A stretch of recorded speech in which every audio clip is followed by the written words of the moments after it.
Okay, I'm using micro scale decals because that's well, I usually use whatever I can get my hands on for whatever company makes what I need. So I'm going to cut this as close as I can.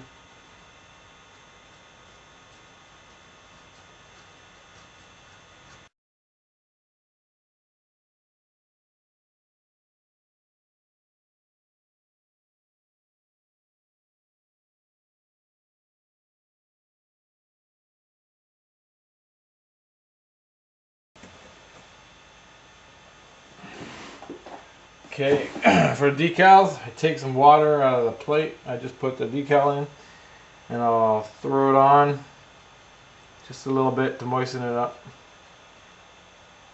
You just want little layers, a little layer of water. You don't want it bubbling up because if you get it under the decal and it'll bubble up and fold and shit. You don't want that. So just get it moist.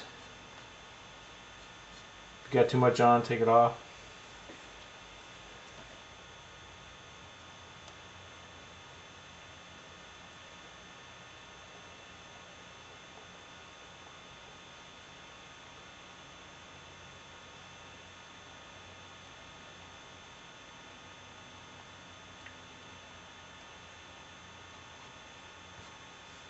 You want to get your decal in all the creases. It's a pain in the butt and your decal breaks.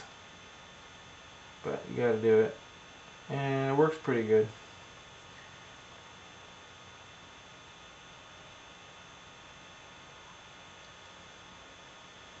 Now you just got to move it around a bit.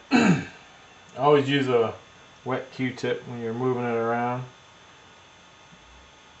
Try to anyway. Get into all the creases.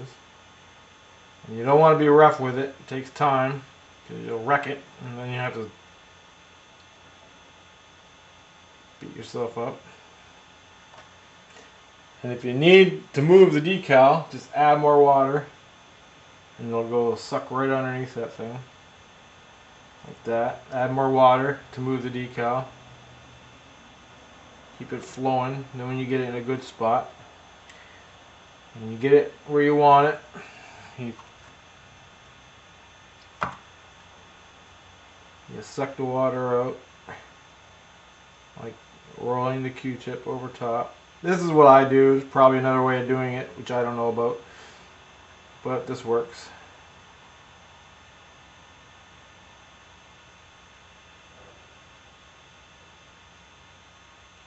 And as you can see here, my decal broke into 5 places, which is not good. I'll show you close up.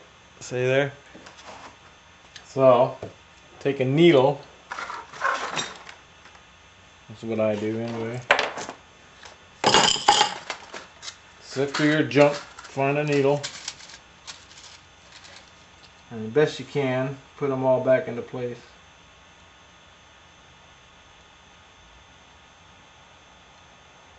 As best you can.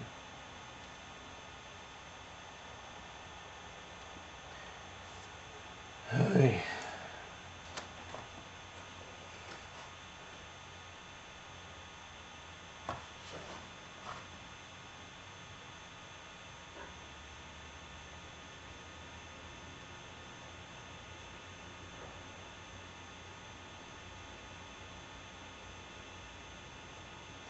Try rolling the Q-tip. Roll the Q-tip and it'll suck all the water out.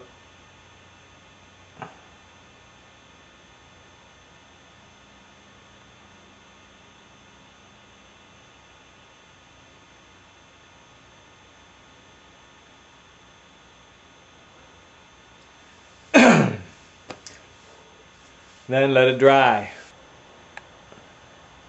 I use Solvaset decal setting solution. You put this on really lightly. When it dries, it tightens it all up around the ribs and whatever needs to be there. Whatever needs to be tightened up around. And you just put it on really lightly. You should let that dry first, but due to time constraints. I ain't.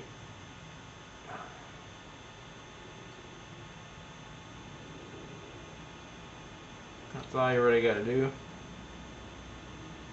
Be careful with the wrecked part. And if you still have problems with it, just move it back into place as best you can. Don't really matter if it's not perfect, because see, with if you're doing a brand new model, that would suck and you have to get another decal. But since we're weathering it, we'll just put some rust over top of it. No one will know the difference, and it'll look good.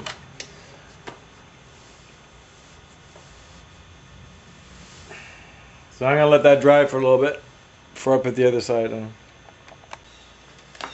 Okay, I'm gonna use a hair blower, so I ain't got all day to wait.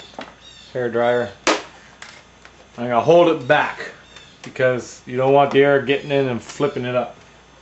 So just a light breeze on it.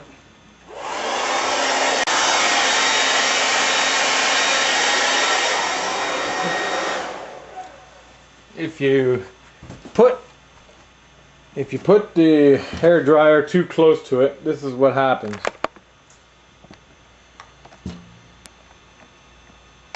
That's a decal I blew off my train car a while ago with the hair dryer.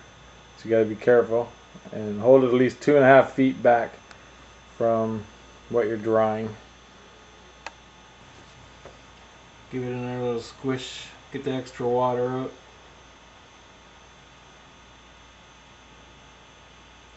Less water you have underneath the decal, the better.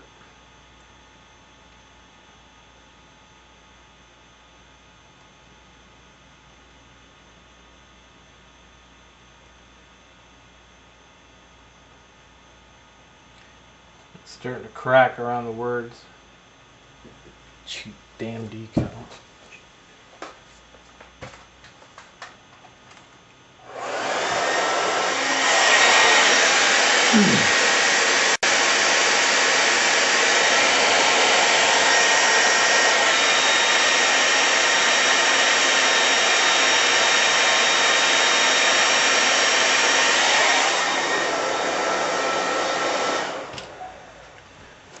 And when you get the top layer done, when you get the water off the top dry, what I do is I take an old paintbrush like this, an old crappy one that I don't use, and this is a flat matte sealer.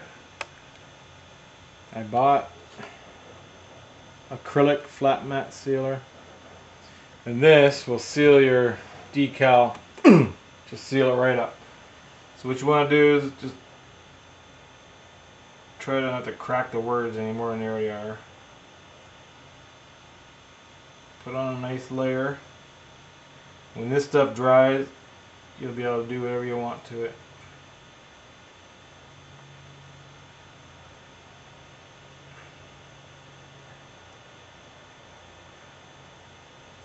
Then you can turn it over on the egg carton and it won't wreck the decals because the sealer's on there sealing them in place.